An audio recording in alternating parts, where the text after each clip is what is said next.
অৱশেষত 1.5 মাহৰ অন্তত আৰক্ষীৰ হাতত আহি পৰিছে 3 যুৱতীৰ মৃত্যুৰ ৰহস্য।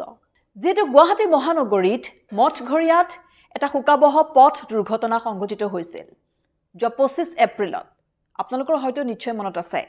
সেই ভয়ংকৰ পথ দুৰ্ঘটনাটোত থিতাতে দুগৰাকী যুৱতীৰ মৃত্যু হৈছিল আৰু আনগৰাকী যুৱতীৰ মৃত্যু হৈছিল চিকিৎসালয়ত। পথৰ কাষত ৰৈ থকা এখন ট্ৰাকত প্ৰচণ্ড জোৰে খুন্দা মাৰিছিল সেই 3 গৰাকী যুৱতী গৈ থকা বাহনখনে, এখন সুইফট ডিজায়াৰ বাহন।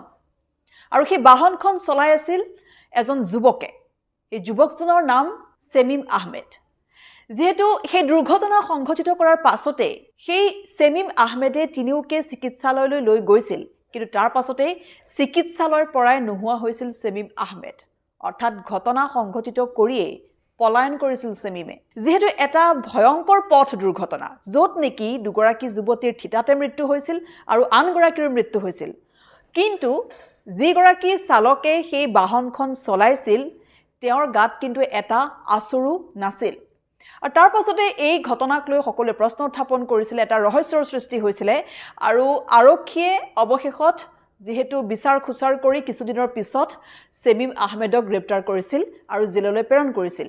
কিন্তু এতিয়া জামিনত যেহেতু মুক্তি লাভ কৰিছে চেমিম আহমেদে, আৰু সেই দুৰ্ঘটনা সংঘটিত হোৱাৰ প্ৰায় 1.5 মাহৰ পিছত আৰক্ষীৰ হাতত আহি পৰিছে সেই দুৰ্ঘটনাৰ পোষ্টমৰ্টেম ৰিপৰ্ট। সেই 3 যুৱতীৰ মৃত্যু কেনেকৈ হৈছিল, যেহেতু সেই 3 গৰাকী যুৱতীৰ মৃত্যু দুৰ্ঘটনাতে হৈছে বুলি সেই পোষ্টমৰ্টেম ৰিপৰ্টত উল্লেখ কৰা আছে।